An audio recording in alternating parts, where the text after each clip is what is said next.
इस मुद्दे पर ज्यादा चर्चा के लिए मौजूद हैं बीजेपी के प्रवक्ता राकेश शर्मा, कांग्रेस प्रवक्ता फिरोज सिद्दीकी और वरिष्ठ पत्रकार विनय द्विवेदी। आप सभी का स्टूडियो में बहुत बहुत स्वागत है। और शुरुआत करते हैं राकेश जी आपसे। ये बताएं कि जिस तरह से एक दिन पहले ही जो मामला बदला है, ये मुद्दा शराबबंदी का, नशा मुक्ति का, उमा भारती का था, और अचानक ही इस पूरे मसले पर जिस तरह से 2 तारीख को शिवराज जी ने ऐलान किया है कि 2 महीने का नशा मुक्ति अभियान चलेगा, क्या पूरे मायने क्या हैं, क्या किस तरह से आगे बढ़ेंगे इसको? देखिए अमित जी, आप हिंदुस्तान के बड़े पत्रकारों में शामिल हैं और राजनीति को बड़ी बारीकी से देख रहे हैं। भारतीय जनता पार्टी की सरकार को भी बड़ी बारीकी से देख रहे हैं। पिछले 10 वर्ष में मध्य प्रदेश में एक भी शराब की नई दुकान भारतीय जनता पार्टी की सरकार ने नहीं खोली। उसके उलट 78 दुकानें हमने शराब की बंद की हैं। नर्मदा किनारे जितनी भी शराब की दुकानें थी वहाँ से हटाया है। हाईवे के किनारे जितनी शराब की दुकान थी हमने उनको हटाया है। मेरा तो मेरे विद्वान साथियों से एक निवेदन है कि आज कुणाल चौधरी साहब ने कहा, पीसी शर्मा ने साहब ने कहा कि हमारी सरकार आएगी, पूर्ण शराबबंदी कर देंगे और हम तो अपने वचन पत्र में शामिल करेंगे। भैया 15 माह की जब सरकार थी तब ये सब लोग कहाँ सो रहे थे? जैसे ही एक माननीय शिवराज सिंह चौहान ने शराबबंदी के लिए जागरूकता अभियान शुरू किया, कांग्रेस के नेता जहाँ छुपे हुए थे वहाँ से सामने आ गए, लगा के जनता से जुड़ा हुआ विषय तो उसमें अपने भी हाथ धो लें। मैं एक और बात कहना चाहता हूँ कि आज कांग्रेस की स्थिति ये है कि ज़मीन पर भी मैं हूँ, आसमान पे भी मैं हूँ, जहाँ नज़र मारोगे मैं ही हूँ। ये माननीय कमलनाथ जी के लिए कहा जाता है कि अध्यक्ष बनूंगा तो मैं बनूंगा, नेता प्रतिपक्ष मैं बनूंगा, मुख्यमंत्री बनूंगा तो मैं बनूंगा और निर्णय भी करूंगा तो मैं करूंगा। आज से पहले आपने देखा अमित भाई कि कोई भी कितना बड़ा नेता हो वो ये कहता था कि आला कमान जो तय करेगा उसको करूंगा, और यहाँ उल्टा हो रहा है कि कमलनाथ कहता है मैं तो मध्य प्रदेश में रहूंगा, कहीं नहीं जाऊंगा। तो आज कमलनाथ जी इस बात को कहें ना कि मैं चलिए और मैं ऐसा निर्णय लेता हूँ। एक सेकंड सर, एक सेकंड का समय लूंगा और मैं ऐसा निर्णय करता हूँ कि हम शराबबंदी करेंगे। हाँ, मैं तो एक और प्रश्न यहाँ करना चाहूँगा कि कमलनाथ जी के 15 माह की सरकार में एक दुकान की 2 दुकानें खुल गई थी, महिलाओं के लिए अलग से शराब की दुकानें खोली जा रही थी, घर घर शराब पहुँचाने की नीति पास हो गई थी। तो ये जब सब शराब की नदियाँ मध्य प्रदेश में बहा रहे थे कमलनाथ जी, आज उनके जो प्यादे हैं जिनकी कोई वक्त नहीं है कांग्रेस में, वो बड़ी बड़ी बातें कर रहे हैं। जी फिरोज जी, सवाल यह है कि जिस तरह के आरोप लगाए जा रहे हैं कि 15 महीने में क्या हुआ और आगे क्या होगा, इस पे थोड़ा सामंजस्य होना चाहिए। क्या जो दावे आपके नेता कर रहे हैं कि वचन पत्र में लेके आएंगे, तो क्या इसकी पूरा होमवर्क या सब कुछ कर लिया है कि किस तरह से आगे बढ़ेंगे इसको लेके? देखिए, जब कांग्रेस की सरकार आएगी तो हम इन सब चीज़ों पर निर्णय भी करेंगे और देखेंगे भी इन चीज़ों को। लेकिन आज वस्तु स्थिति क्या है मध्य प्रदेश की, कि जो भारतीय जनता पार्टी की जो गुटबाजी है आपस की, क्योंकि सिंधिया का दखल बढ़ रहा है, मामा की कुर्सी सरक रही है, तो मामा क्या करे, तो उन्होंने उमा बहन को पकड़ लिया। जब उमा भारती बेचारी दर दर की ठोकरें खा रही थी, दुकानों पे पत्थर बरसाते घूम रही थी, तब इस सरकार को ख्याल नहीं आया। उसी के बाद ये पॉलिसी आई है जो शराब की आई है। 100% दुकानें मध्य प्रदेश में बढ़ा दी गई शराब की। जो कंट्री लिकर था यानी देशी शराब थी, वहाँ विदेशी भी हो गई, अब कंपोजिट शॉप्स हो गई हैं, और जहाँ विदेशी थी वहाँ देशी भी कर दी गई है। आपको अमित जी ये सुन के नौ दुर्गे चल रहे हैं, नवरात्रि चल रही है, ये संस्कृति की बात करते हैं। आपको दूध नहीं मिलेगा, आपको चाय नहीं मिलेगी, फल सब्जी नहीं मिलेगी, 11:30 बजे रात को आपको शराब मिल जाएगी मध्य प्रदेश में। पूरी पुलिस सीटी लेके दुकानें बंद करवाती हुई मिलेगी आपको, लेकिन शराब की दुकान खुली रहेगी। 9 बजे सुबह आप उठिए, पोहा जलेबी नहीं मिलेगी, लेकिन आपको शराब मिल जाएगी। घर में बार लाइसेंस आप खोल लीजिए, माइक्रो ब्रीवरीज खोल लीजिए, ड्रॉट बियर की आप पॉलिसी ये ले आए। उसके बाद अब एटीएम जो है, एटीएम बार की पॉलिसी आ रही है और आ ही गई है, लगभग तय हो गई है। ये तो शॉपिंग मॉल तक में ला रहे थे। फिरोज भाई, आपने जिस तरह से बताया, क्या कांग्रेस इस तरह से जो बोल रहे हैं कि वचन पत्र में लेके आएगी शराबबंदी का मुद्दा? देखिए, हम तो लाएंगे, जो करेंगे हम करेंगे, लेकिन वास्तविक स्थिति क्या है? वास्तविक स्थिति ये है कि उमा भारती का समर्थन चाहिए, कि किसी तरीके से मामा की कुर्सी बढ़ती जाए, जनता जागरूक हो जाए, शराब जो बिक रही थी वो दुगनी बिकती चली जाए, और मैं जो है भाषण देता रहूं। आप भी कहां परेशान हो गए इनकी मामा की बातों में। इसकी हकीकत क्या है पूछते हुए? नहीं, रुकिए तो एक मिनट। मामा की बातों में आप कहां लगे? जहां नदी ना हो वहां पुल बनवाते हैं, जहाँ इंसान ना रहता हो वहाँ अस्पताल और स्कूल खुलवाते। वो तो ऐसी 20-25 हजार घोषणाएं कर चुके हैं। ये भी एक घोषणा है, पुलिस कभी सिंघम बन जाए, कभी ये ऐसा हो जाए। ये सब कहने की बातें। ये तो उमा भारती का मैं शांत करना था और उनका समर्थन चाहिए था कि बहन मेरी कुर्सी बचा लो, किसी तरीके से सिंधिया को रोक लो। ये सारा नाटक जो है ये उसके लिए रचा गया है। अगर नशा मुक्ति करनी थी तो मंच से खड़े होकर सीएम कहते कि जो पॉलिसी अभी 4 महीने पहले आई थी मार्च 2022 में डिसमिस, और नई पॉलिसी आएगी, दुकानों के टाइमिंग कम कर दिए जाएंगे, दुकानें कम कर दी जाए। मंच से सरकार ने अपना निर्णय सुनाया था। विनय जी से हम थोड़ी सी बात करते हैं। मुझे तो सुनाई नहीं दिया उनका एक भी निर्णय की नीतिगत कोई निर्णय हो। उन्होंने कहा हम जन जागरण करेंगे, ढोल मजीरे बजाएंगे, भैया सब जागरूक हो जाओ। तो इसके पीछे का मकसद क्या समझते हैं विनय जी? ये बताएं कि क्या मध्य प्रदेश जैसे राज्य में जहां पे करीब 12,000 करोड़ रुपए जो है वो इकट्ठा होता है, इससे क्या लगता है मध्य प्रदेश में संभव है? क्योंकि जैसे अभी राकेश जी की बात आपने सुनी कि उन्होंने कहा कि भाई 78 दुकानें बंद हुई हैं, लेकिन कंपोजिट जो शॉप्स हैं वो खुल गई हैं। तो कहीं ना कहीं जो आंकड़े आ रहे हैं, करीब जो शराब है 3 गुनी ज्यादा बिक रही है। यदि 10 सालों में देखा जाए किस तरह से शराब की बिक्री बढ़ी है, तो क्या लगता है आपको कि ये सिर्फ ऐसा मध्य प्रदेश सरकार कर पाएगी जैसे दूसरे राज्यों में हो सकता है? देखिए, बहुत वाजिब सवाल आपने किया है। वो इसलिए क्योंकि जो दूसरे राज्यों ने किया है उसके दुष्परिणाम जो है हमारे सामने समय समय पर आते हैं, जिसका बिहार और गुजरात की हर साल जो है दर्जनों लोगों की मौत शराब से होती है, जो जहरीली शराब होती है, अवैध शराब होती है।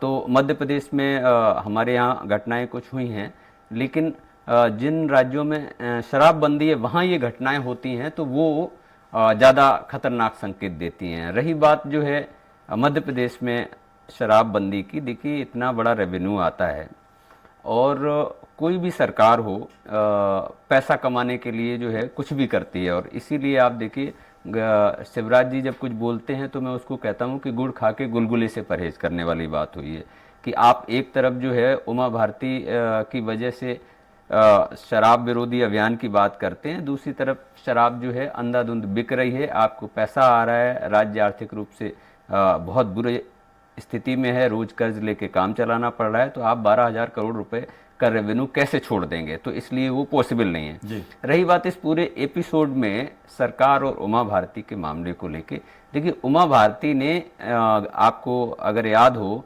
तो गंगा की सफाई का अभियान जो है राष्ट्रीय स्तर पर उन्होंने संकल्प लिया था और उस संकल्प के बाद जो है उसकी क्या पूरे अभियान की दुर्दशा हुई और वो कहाँ पहुँचा, और जो उन्होंने संकल्प लिया था वो पूरा नहीं हुआ। तो ये राजनेता इस तरह की बातें करते हैं जिन पे अमल होता नहीं है। इसीलिए अब चूंकि वो भारतीय जनता पार्टी की राजनीति में तकरीबन एक तरफ हो गई हैं, मध्य प्रदेश की राजनीति में जब उन्होंने बीजेपी छोड़ी थी तो उनकी क्या दुर्दशा हुई थी, कितने लोग जीते थे कि सबको मालूम है। तो बिना पार्टी के उनकी कोई स्थिति नहीं, इसीलिए बाद में बीजेपी में आई। अब वो अपनी राजनीतिक उपस्थिति दर्शाने के लिए समय समय पर बयानबाजी करती हैं, समय समय पर पत्थर फेंकती हैं। तो इसलिए मैं उसको अमित जी इसी रूप में देखता हूं उमा भारती। बिल्कुल, मैं इसका जवाब भी लेंगे राकेश जी से। राकेश जी, ये जो पूरा अभियान था, जो नशा मुक्ति को लेकर अभियान था, उमा भारती करीब 1 साल से चला रही हैं। उन्होंने जिस तरह से पत्थर फेंका शराब की दुकानों में, भोपाल की दुकानों में भी किया, और उन्होंने 2 अक्टूबर से कहा। तो ये पूरा सवाल ये है, क्या आपको लगता है कि ये जो पूरा मुद्दा था, उन्होंने चूंकि 2 तारीख से कहा था कि अभियान नशा मुक्ति अभियान चलाएंगे, सरकार ने खुद कहा कि हम चलाते हैं, तो इसके पीछे सरकार की अपनी एक सोच थी कि उमा भारती का साथ में खड़े होकर उस विवाद से बचना था? देखिए अमित जी, मैं तो पहले जैसे विनय द्विवेदी जी देश के बड़े पत्रकार हैं, उनकी बात को आगे बढ़ाता हूँ। मुझे ये कहने में कोई गुरेज नहीं है कि उमा भारती भारतीय जनता पार्टी की वरिष्ठ नेता हैं और जो समय समय पे वो मार्गदर्शन सरकार को देती हैं, सरकार उसका पालन करती है, उसको आगे लेके जाती है। उमा भारती जी ने जिस शराब की दुकान के सामने कहा था इसे बंद किया जाए, सरकार ने उसको बंद कर दिया जी। तो जो 78 का उसमें एक और जोड़ लीजिए, प्लस कर लीजिए, 79 होगी। मैं एक और बात कहना चाहता हूँ, मेरे विद्वान साथी फिरोज सिद्दीकी के साथ जोर जोर से चिल्ला के जब कहते हैं कि हम ऐसा कर सकते हैं और हम ऐसा करेंगे, हम अपने वचन पत्र में शामिल करेंगे कि शराब बंदी मध्य प्रदेश में करेंगे। इनने पहले भी वचन पत्र में शामिल किया था कि हर बेरोजगार को 4,000 रुपये बेरोजगारी भत्ता देंगे, 10 दिन में किसान का कर्ज माफ कर देंगे। छोड़िए वचन पत्र, वो तो जनता भी देख रही। मैं एक और बात पूछना चाहता हूँ फिरोज सिद्दीकी साहब से कि छत्तीसगढ़ में कांग्रेस ने गंगा जल हाथ में लेके शपथ ली थी चुनाव से पहले कि जिस दिन हम सत्ता में बैठेंगे उस दिन शराबबंदी कर देंगे। 65% शराब की कीमत कम कर दी। राजस्थान में 35 से 70 रुपए एक बोतल पे कम किए। मजबूर होके आप देखिए कि पूरी राजस्थान से और छत्तीसगढ़ से अवैध शराब मध्य प्रदेश में आने लगी थी। आज द्विवेदी साहब ने जिस बात को कहा कि बिहार में शराबबंदी है, आप वहां की स्थिति देखिए कि अभी शराब कितनी बिक रही है। तो आज मुख्यमंत्री जिस बात को कह रहे हैं उस पर बड़ी गौर करना चाहिए, और ये गौर करने वाला विषय है कि मुख्यमंत्री का कहना है कि पहले जागरूकता तो आए। आज आप शराब की दुकान बंद कर दीजिए, और अगर अवैध शराब पीकर जब लोग काल के गाल होंगे, उनका परिवार अनाथ हो जाएगा, तो इसके लिए कौन जिम्मेदार होगा। तो हम शराबबंदी की तरफ जा रहे हैं। 79 दुकानें हमने बंद की हैं। नर्मदा किनारे हमने शराब बंदी की। एक और बात मैं कहना चाहता हूँ, आज पूरे मध्य प्रदेश में हुक्का बार हमने बंद कर दिए। जहाँ छोटे छोटे नाबालिग बच्चों के बारे में कहा जाता था कि वो लोग वहाँ बैठे जाते हैं, वहाँ पाए जाते हैं, तो हमने हुक्का बार पूरे मध्य प्रदेश में एक आदेश पे बंद कर दिए। आज एक और बात मैं इनसे पूछना चाहता हूँ, मेरे विद्वान साथी से, कि आपके 2 विधायक कह रहे हैं, पर पार्टी का जो नीति निर्धारक लोग हैं वो क्यों नहीं कह रहे हैं।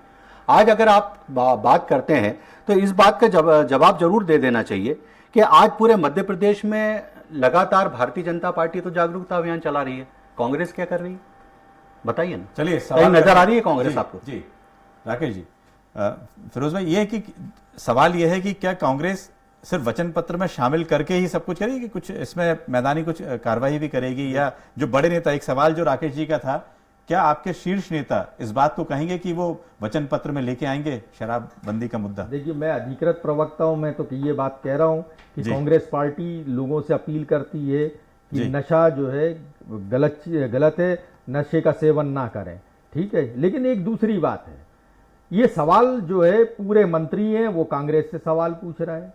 अरे भाई, घोषणा आपने की, आपकी जो पूर्व मुख्यमंत्री थी, आपकी बड़ी नेता, वो गांव-गांव घूम रही हैं, नशा मुक्ति को लेके जगह जगह बात कर रही हैं, पॉलिसी शराब की आपने बनाई। आप बताओ ना भैया कि आप कैसे रोक रहे हैं। हर बात में इनसे सवाल पूछो, बोले कांग्रेस बता दे, अब कांग्रेस अब क्या करने वाली है। अरे भाई, मुख्यमंत्री रोड मैप रखे ना कि हम कैसे नशा मुक्ति करेंगे। ये तो फिर मैंने आपसे वही बात दोहरा रहा हूं कि ये इनकी आपस की राजनीति है, एक दूसरे को मैं शांत करने का है। अगर नशा मुक्ति करना है तो आपको पॉलिसी बदलना पड़ेगी ना। ये पहला प्रदेश है जहां 11:30 बजे रात तक आपको शराब मिलेगी, लेकिन दूध नहीं मिलेगा। आप लेके देख लीजिए, आप 9 दुर्गे चल रहे हैं, नवरात्रि चल रही है, लेकिन शराब की दुकानें 11:30 बजे रात तक खुली हुई हैं। क्यों खुली हुई है? इस बात के लिए क्यों हम मॉल्स में और ब्रिवरीज को इसको बढ़ावा देने के लिए प्रयासरत हैं? क्यों कंपोजिट शॉप्स खोली जा रही हैं? ये इस बात का जवाब दीजिए। जो दिखेगा वो बिकेगा। पहले होना ये चाहिए कि हम सब दुकानें बंद कर रहे हैं। शहर से बाहर जाओ, 15 किलोमीटर दूर जाओ, आपको शराब लेनी है तो जिसको चाहिए होगी वो 15 किलोमीटर दूर जाके ले लेगा। लेकिन आप तो गली गली में दिखा रहे हो कि ये भी देखो शराब की दुकान, ये भी देखो। जनता जागरूक हो जाए और जवाब कांग्रेस दे दे। ये भाई जवाब लेते हैं 11:30 बजे दुकानें क्यों खुली रहती है, ये तो पॉलिसी मैटर है। लेकिन राकेश जी, ये बताएं कि जो आरोप है कि भाई दूध की दुकान है, दूध नहीं मिलेगा, लेकिन रात को जो है शराब मिल जाएगा, 2 महीने की नशा मुक्ति से क्या फायदा होगा? देखिए, सबसे बड़ा विषय ये है कि 2 अक्टूबर को भोपाल के लाल परेड ग्राउंड पर जो कार्यक्रम हुआ, उसमें देश के बड़े संत जो गायत्री परिवार के मुखिया प्रणब पांडे जी उपस्थित थे, बाबा रामदेव उपस्थित थे, गांधीवादी बड़े संत उसमें उपस्थित थे। कांग्रेस के पेट में ये दर्द हो रहा है कि इतने बड़े बड़े लोग जो साथ में ये भी अपील कर रहे हैं कि जितनी कथा होंगी, भागवत होंगी, वहाँ पे भी शराबबंदी की अपील की जाएगी, कसम खिलवाई जाएगी लोगों को। तो ये जागरूकता अभियान लगातार चल रहा है। समस्या क्या आ रही है कि कांग्रेस से बात करती है। मैंने अभी 2 वचन पत्र के 2 मुद्दों को याद दिलाया, जिसमें लक्ष्मण सिंह पूछते हैं कि राहुल गांधी ने कहा था। अब राहुल गांधी से तो बड़ा नेता कोई कांग्रेस पार्टी में मुझे तो लगता नहीं है जी। पूरी निर्णय वही करते हैं। उनने कहा था कि हम 10 दिन में कर्ज माफ कर देंगे किसान का। लक्ष्मण सिंह जी ने पूछा कब भोपाल में माफी मांगने आ रहे हैं। तो ये कांग्रेस पार्टी की हकीकत है। मेरा तो प्रश्न ये है ना कि भैया, आप विपक्ष के नाते आपका भी दायित्व होता है, आप भी जनता के बीच जाइए, जनता से बात कीजिए, कंधे से कंधे मिला के आगे। मैं तो आपके चैनल के माध्यम से अपील कर रहा हूँ कि कमलनाथ जी कम से कम कल भी आप अपील कर दे, कल भी आप अपील कर दे। और दूसरी बात, ये सुबह उठ के रोज घोषणा करना और ये भौरे डाल के भागना, ये मुख्यमंत्री को किसने सिखाया है भाई? हमें पूरा रोड मैप तो बता दो भाई। आप, अरे हम सब लोग बेकार लोग हैं, कांग्रेसी किसी काम के। आप तो ये बताइए आप कैसे रोड, अरे भाई, अरे आप शर्मा जी, मैं तो ये जनता ये जानना चाहती कि आप कैसे नशा मुक्ति कराएंगे इस प्रदेश में, जरा हमको रोड मैप बता दीजिए आप। 11:30 बजे आप दुकान। गायत्री परिवार से कितने लोग जुड़े ये कांग्रेस को नहीं पता, कितने लोग जुड़े। वो गायत्री परिवार का प्रमुख कह रहा है कि हमारे जितने संत लोग पूजा कराने घरों में जाते हैं वहां जागरूकता चलाएंगे। उसके बाद बाबा रामदेव की पूरे हिंदुस्तान में कितनी बात है, उनकी लोग कितने फॉलोअर हैं, वो उनसे योग के अपने माध्यम से सबको जागरूक करेंगे और यही जागरूकता जरूरी है। मैं तो एक प्रश्न कर रहा हूं, गंगा जल में हाथ में लेके हमने नहीं कसम खाई, आपके छत्तीसगढ़ के नेताओं ने खाई थी, आज बंद नहीं कर पाए, घर घर पहुंचा रहे थे। और आपको मध्य प्रदेश में ये काम जगह पुरुषों के लिए हराम मानी जाती है शराब, आप तो महिलाओं के लिए अलग से शराब की दुकान खोल रहे थे अपनी सरकार में। इसलिए देखिए जरा हम क्या कर रहे हैं, अपनी गिरेबान में झांक के भी देख लिया करो मेरे विद्वान साथी, अपनी गिरेबान में झांक के देख लिया करो। पुरुष के लिए गुनाह है, आप तो महिलाओं के लिए दुकान खोल रहे थे। आइए आप घर परिवार छोड़िए, रोटी मत बनाइए, शराब पीजिए और घर जाकर अपने पति की पिटाई लगाइए। ये कांग्रेस की प्लानिंग थी, चलिए कांग्रेस की प्लानिंग। अरे हमारी क्या प्लानिंग थी, लेकिन हमारे को जवाब नहीं मिला कि अब आप क्या करेंगे। बीजेपी के पास परिवार और बाबा रामदेव और कांग्रेस के पास भी क्या प्लानिंग है। विनय जी ये देखें कि जिस तरह से बयानबाजी हुई है शराबबंदी को लेकर, 2 अक्टूबर का दिन था, इसलिए जिस तरह से कार्यक्रम हुआ उसमें सरकार का, चूंकि सरकार ने पहले भी कहा था शराबबंदी नहीं करेंगे, नशा मुक्ति अभियान चलाएंगे, वो एक बहुत बारीक सा एक देखने में लगता है कि सरकार चाहती भी है कि शराबबंदी की दिशा में आगे बढ़ रही है, लेकिन ऐसा क्या आपको लगता है कि जो चुनाव होगा 2023 का उसमें इस तरह का मुद्दा रहेगा और क्या कारगर साबित हो सकता है?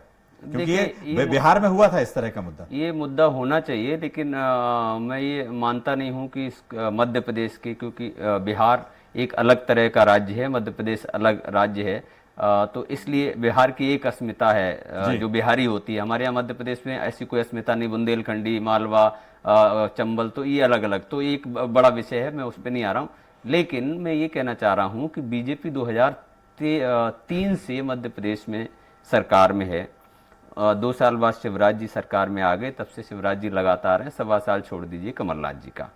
तो क्या इतने साल कम होते हैं किसी काम को करने के लिए कि अब आप जो है नशा मुक्ति की बात कर रहे हैं? नशा मुक्ति अभियान तो हर सरकार का एक परमानेंट काम है, जो आपको दीवारों पे भी दिखता है, वॉल लाइटिंग में लिखा हुआ दिख जाता है, और तमाम तरह के अभियान टीवी और रेडियो पे चलते, ये तो लगातार का काम है और किसी भी सरकार का है, सिर्फ शिवराज नहीं, हर सरकार करती है। लेकिन अमित जी बात यह है कि लगातार आप सरकार में हैं, उसके बाद शराब की खपत मध्य प्रदेश में लगातार बढ़ी है, नकली शराब, जहरीली शराब और शराब से मरने वालों की संख्या बढ़ी है, और कुछ इलाके तो कुख्यात हैं, जिसको आप जो है धार झाबुआ वाला इलाका जो गुजरात से लगा हुआ है, ये सब कुछ है, सब कुछ पता है। उसके बाद भी अब आप एक प्रोग्राम करके अगर ये दिखाना चाहते हैं, तो मैं इसको सिर्फ एक स्टंट पॉलिटिक्स मानता हूं शराब को लेकर, इससे ज्यादा और कुछ नहीं। जी राकेश जी, बस आखिरी पूछना चाहता हूँ, मेरे विद्वान साथी ने बड़ा अच्छा उद्बोधन दिया जी। मध्य प्रदेश में हुक्का बार बंद किए, एक बार विनय द्विवेदी जी ने कहा कि ये अच्छा कदम उठाया सरकार, अच्छा कदम उठाया। एक सेकंड सर 79 स्थानों पे शराब की दुकानें बंद कर दी, नर्मदा किनारे से पूरी शराब की दुकानें हटवा दी, हाईवे से पूरी शराब की दुकानें हटवा दी। ये मुझे लगता है, देखिए मेरा एक निवेदन है, आज अगर आप बात करते हैं कि साहब अवैध शराब पी के इतने लोग मर गए, आप एक तरफ बिहार का उदाहरण देते हैं कि साहब वहां शराब बंदी है, अवैध शराब बिक रही है, लोग इसलिए मर रहे हैं, तो जागरूकता के अलावा आप सरकार को कोई सलाह दे दीजिए तो मैं मान लूंगा। कांग्रेस ने जो किया वो मैंने चिट्ठा आपके सामने पेश किया कि कांग्रेस ने तो महिलाओं के लिए शराब की दुकान अलग खोलने की बात। एक छोटा सा सवाल अमित जी बात उससे आया था, क्या 2 महीने का जो आपके सवाल पूछ रहे हैं, क्या 2 महीने नशा मुक्ति अभियान की पूरे समय 5 साल रहना चाहिए? देखिए मध्य प्रदेश के मुख्यमंत्री शिवराज सिंह चौहान जी ने ये कहा, जिस तरह से उनने वृक्ष लगाने का अभियान पूरे मध्य प्रदेश में चलाया और पिछले 2 साल से लगातार वो रोज वृक्ष लगा रहे हैं, इसी तरह नशा मुक्ति के लिए वो लगातार इस अभियान को वो व्यक्तिगत रूप से अपील लोगों से करते रहेंगे और जनता से अपील की है कि आप आगे आइए। समाज की जो प्रबुद्ध लोग हैं, प्रणब पंड्या साहब जैसे, रामदेव बाबा जैसे, वो जो गांधीवादी संत आए थे उनसे, और जितने कथा वाचक हैं उनसे भी अपील की है कि आप अपनी कथाओं में लोगों को कथा शुरू होने से पहले ये शपथ दिलाइए कि शराब से दूर रहें।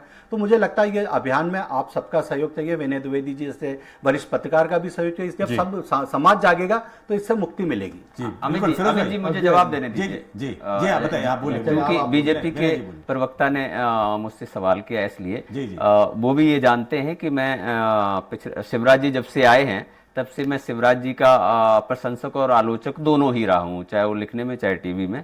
हुक्का लॉन्च जो बंद हुए हैं ये एक बेहतरीन कदम है, लेकिन मैं क्या कह रहा हूं, शिवराज जी की अब प्रॉब्लम मैं बता देता हूं। बहुत सारी चीजें जो है शिवराज जी जब अच्छी करते हैं तो जमीनी उसकी जो इम्प्लीमेंटेशन का जो ग्राउंड रियलिटीज होती है वो अलग होती है, और जो ब्यूरोक्रेसी उनको जो फीडबैक देता है वो अलग होता है। इसीलिए जब यहाँ भोपाल में एक चैनल के माध्यम से राकेश जी हुक्का बार बंद हो गए, अब आप एक आध हुक्का बार चालू करवा के देख लीजिए, अपन दोनों मिलकर और अमित जी को साथ रखेंगे, ग्राउंड रियलिटी अपने समझ में आ जाएगी। ये मेरा निवेदन है, प्लीज ये मेरा निवेदन है। राकेश जी, सरकार पे आरोप लगाना बहुत आसान है, विनय जी, एक समाज की भी कुछ जिम्मेदारी है, समाज को भी आगे नहीं चाहिए। आप जैसे वरिष्ठ पत्रकार राकेश अगर भाई, इस तरह सरकार के कदम को ही बिल्कुल खत्म कर देंगे कि कुछ नहीं होता, कुछ नहीं होगा, सब समाप्त होने वाला, ये धरती खत्म होने वाली है, तो हो ही जाएगी आपके कहने पे। राकेश भाई, आज पहली बार ऐसा हो रहा है जो आप कर रहे हो, मुझे ये पसंद नहीं है बिल्कुल। नहीं सर, कोई बात नहीं, वो आपने एकदम कह दिया कि मुख्यमंत्री जो कहते हैं वो होते ही नहीं है जमीन पे। मैं ये कैसे बर्दाश्त कर सकता हूँ? सरकार को कांग्रेस का पार्टी का राकेश शर्मा जी, राकेश शर्मा जी, कांग्रेस के होते ना, मैं कांग्रेस का प्रवक्ता नहीं हूँ, सम्मान देता हूँ, मैं सम्मान देता हूँ। वो ठीक है, मैं कांग्रेस का, लेकिन मैं बीच में आप क्यों बोले? नहीं, आप बीच में मेरी बात नहीं बोलेंगे राकेश जी, आप बीच में नहीं बोलेंगे, अदरवाइज मैं जो है आपके साथ कभी नहीं बैठूंगा। चैनल पे नहीं, मैं क्या कह रहा हूँ, आप अपनी बात कहोगे, अमित भाई दोबारा से, अमित भाई मैं जो है आपके चैनल पे राकेश शर्मा जी के साथ तो कैसे आगे नहीं बढ़ाएगी, बैठूंगा। और ये देखना होगा। आज के कार्यक्रम में शिरकत करने के लिए आप सभी का बहुत बहुत शुक्रिया। कल फिर हाजिर होंगे नए विषय के साथ बिग डिबेट में। बहुत बहुत नमस्कार।